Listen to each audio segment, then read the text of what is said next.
What's up, my friends? It is Dana Gallows, of course, and welcome back to yet another vlog video. I know I haven't done like a formal vlog here inside my office in quite a while, just because I've been so busy. With my job. I'm trying to gain more hours over there at my job, but it's just not, working out over there really. There's not really enough hours to go around. There's a lot of new people that have just like come in, training new people, and just overstaffed, I guess you could say. So I'm just trying to keep my options open.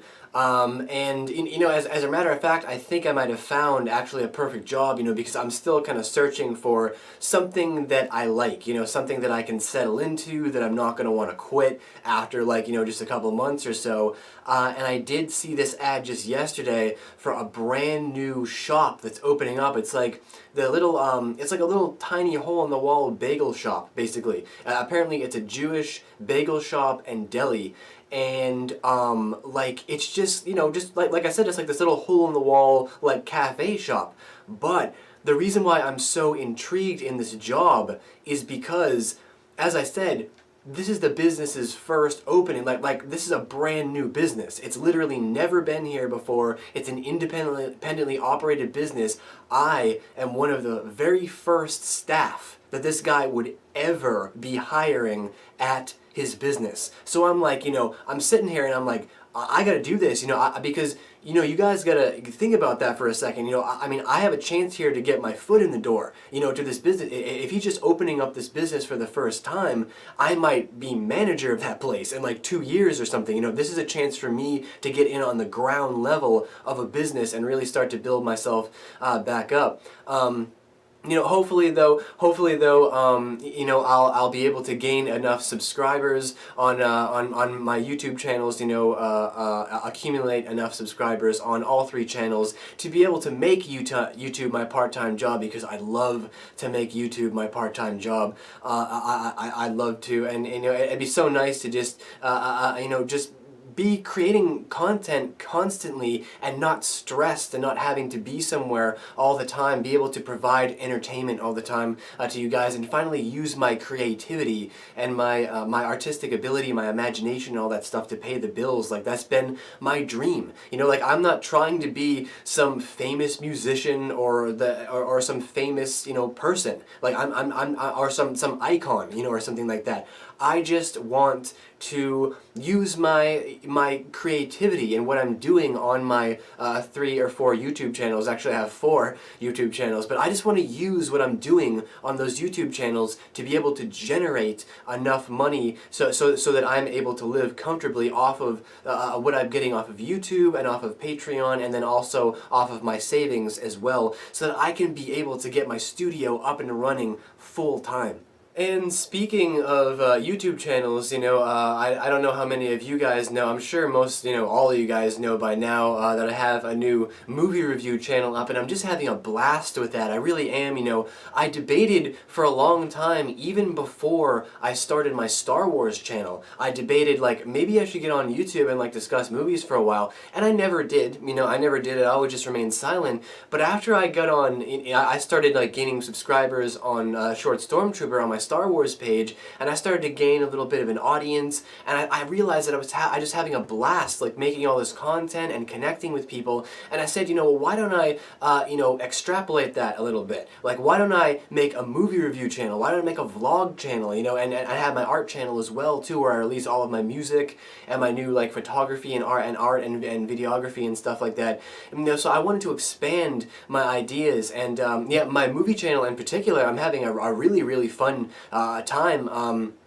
Just, even just editing those videos, filming them and editing them, they're coming out really great. People are really liking them. They're liking the kind of, the comedy that I'm splicing in throughout the videos. It's really working well.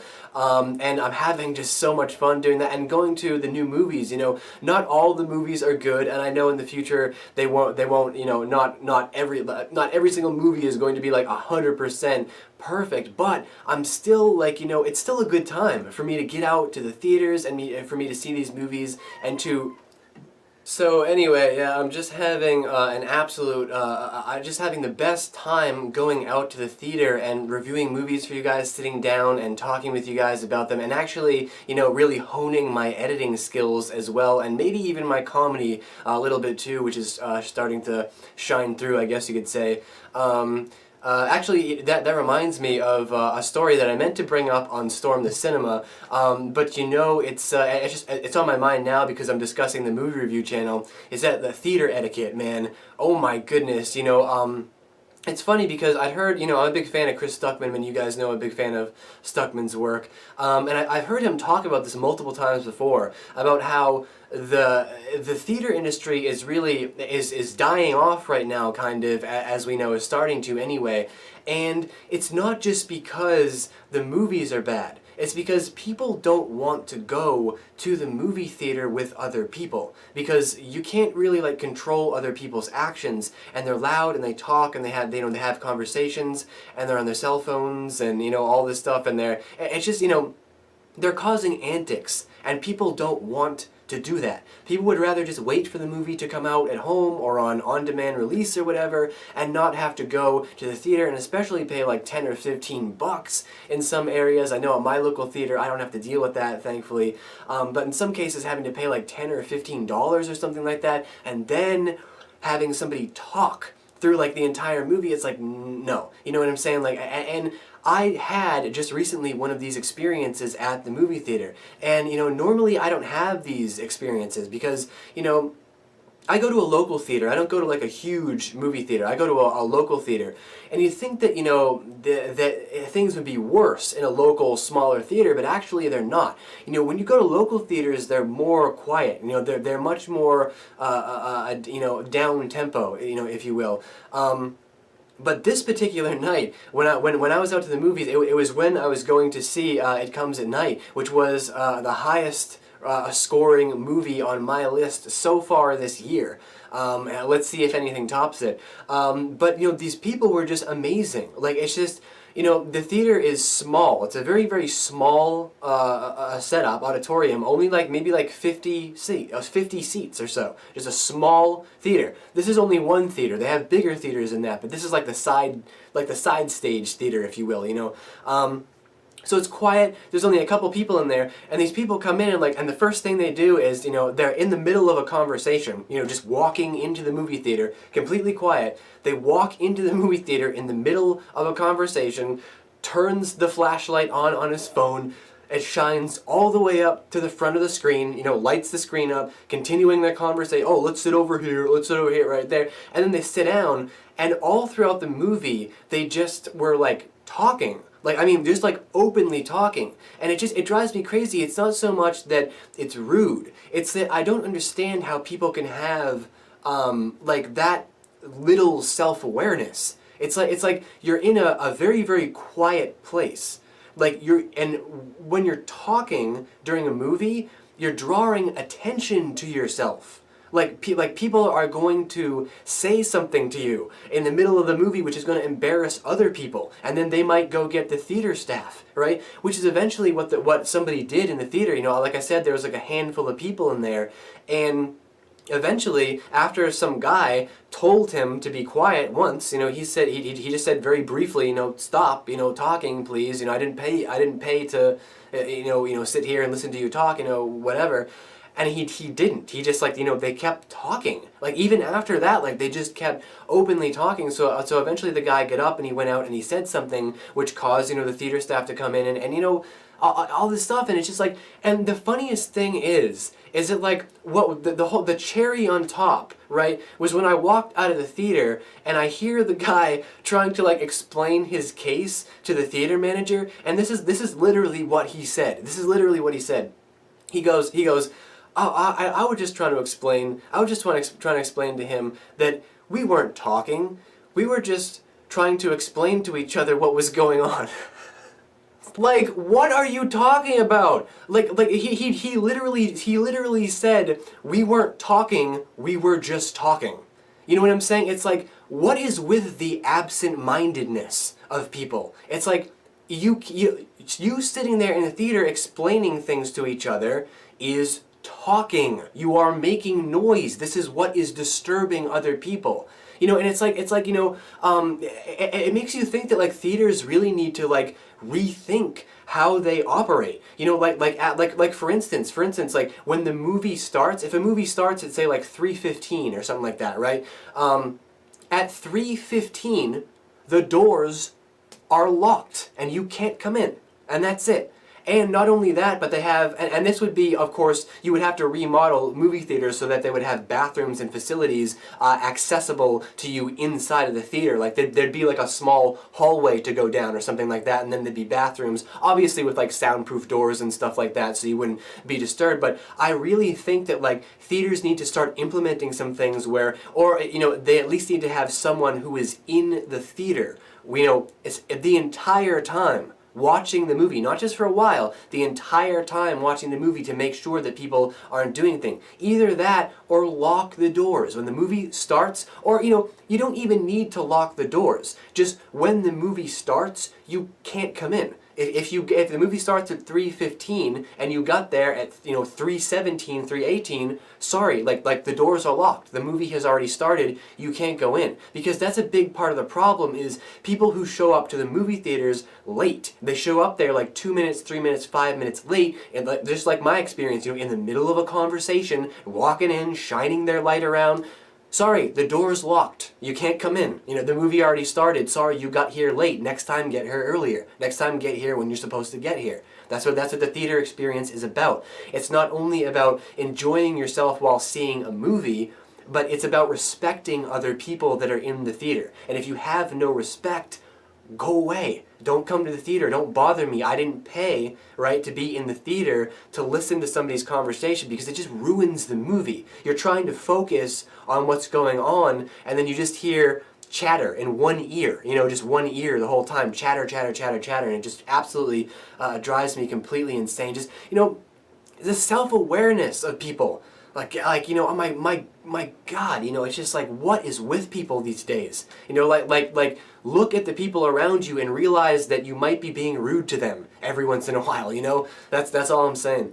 But as bad as the movie experience is, though, it's at least it's a place to go to see like fresh things, like new material that they're releasing. At least there's new movies that are constantly coming out in movie theaters. Again, it keeps you away from TV. On the subject of movie theaters and all that, TV is another thing. TV is another thing I've been thinking about lately, man. I don't watch TV, like, at all. I don't even have cable set up. I watch YouTube and I watch Netflix, and that's it. I get everything that I need on YouTube and Netflix. I hate TV, and I was reminded yesterday, just like, walking through somebody's living room, just watching the TV that they had on, like this miasma of garbage that's just on TV these days. Like, who actually watches TV? All you have is like daytime talk shows, and like that's all it is. It's literally it's daytime talk shows, and it's soap operas, and it's shows. Oh my gosh, shows about rich people. My goodness, all these like what are they called, like the housewives of whatever, of like Beverly Hills or something like that, and they've got all these different offshoots of these shows. Like every show, every character has like an offshoot show, and it's just cameras following them around in their very uninteresting lives. Because and here's the thing, like what makes me so angry about those shows is that they're filming people and paying so much attention to people who are promoting like the worst ideals in America. These people are so rich. These shows, they're all based around drama, right? Like drama with people, like people getting into like verbal fights with each other and having all this drama with each other, right? Like these people are so rich that they don't have actual problems to deal with. They're so rich that they have to invent things to complain about and to dramatize, right? They invent things, and then they fight with each other about these invented things, and then we have camera crews who are following them around. Phil, and it's like, who cares? Who cares about these rich, expletives that, you know, that are going around living their rich little lives and having their problems, their invented problems. You know what I'm saying? That's why I like vlog channels, some vlog channels, right, on YouTube. There are some vlog channels on YouTube that are exactly like TV and as worse, if not worse, than TV. But there are a lot of, you know, that's why that's why YouTube is a healthy alternative, if you will. Healthy alternative is a horrible definition, but it's an alternative to TV because at least there are real people on YouTube. At least there are, you know, like this, a real life. This is a real life that you guys are seeing. This is not some rich kid from Beverly Hills who has to invent things to do on my channel because I don't have actual problems. You know what I'm saying? It's like you guys see my real life every day. You know, like this is me. This is a real vlogger. And there's plenty of us out there on YouTube to see. And yeah, and it's just, you know, that's like the main reason that I don't watch TV anymore. Like I said, I don't even have my cable hooked up anymore, is because TV only promotes like things that people shouldn't be doing in this world. You know, it's like they have, you know, all this money, they have millions and millions of dollars. They're sitting there, not only are they sitting there and inventing things to fight about, but they're also sitting there, you know, publishing books and holding charity events for themselves and acting like they're do-gooder. Oh, I'm going to throw this charity event for this random foundation that I don't even care about, but it's going to get me a lot of attention. And now, everybody else is writing a book, so now I'm going to write a book too, and it'll be very, very easy for me because I have millions of dollars, so I can just go to the publisher and get it done. And then after, you know, like the book is published, they're all proud. Oh, I'm so proud of him. He accomplished his dreams. He did something he was passionate about. Yeah, might have helped a little bit that you had millions of dollars to execute this, and you can get on TV shows and on morning talk shows, and you have your own TV show and camera crew following you around. It's like, you know, there's nothing to act proud about. You can do whatever you want, whenever you want, without consequence or anything. The rest of us, we have to save money, and we're struggling to get by. And I've got a book I want to put out too. But you know what? Come September, when I start writing it, and when I finish it and put it together, right? Come time to publish it, I'm going to need to pay completely out of pocket everything that I've got, basically, on that pay period, right, to be able to publish this book, right? And then that's going to set me back. Who knows how that's going to affect my finances for the rest of the month, right? Not going to affect those people on TV out there. Ain't going to affect their finances, you know? So it's like, and then you you know, like I said, then you have all these channels. Now it's not just one or two channels. It's like multiple channels. Almost like half of TV is just reality shows and talk shows, and that's it. And it's just people sitting there promoting just garbage, like as far as I can see, just crap, you know, and just nothing that people want to watch, you know. And I don't know. That's why I don't watch TV, and that's I guess that's what's on my mind today, guys. I know I'm always keeping an eye on the time here to see you know, if I'm rambling, and you know, as always I am. But that's what's on my mind for this particular day today. You know, it's another beautiful summer day, so I think I am just going to you know, relax after getting off of work here, work on some videos, upload some videos, and yeah, take it easy for the rest of the day. I've got some more adventures planned coming up later this week, but like I said, I'm looking into starting that new job, so if the videos on this channel start to become just a little bit sparse, please forgive me. It's because I'm transitioning. I'm trying to find a good fit for not only myself, for, you know, my actual physical work, but also I'm trying to, you know, work things around my schedule here for all of my YouTube channels so that I can keep all of you guys happy as well. So I will see you. I'm probably going to be recording actually later today my last Navy video, the last part of my Navy experience. And then, like I said, I'll be filming as much as I can during the week. So thank you for joining me today, guys. Leave all of your thoughts and opinions down below in the great wide void. Take care until the next time we meet. Later.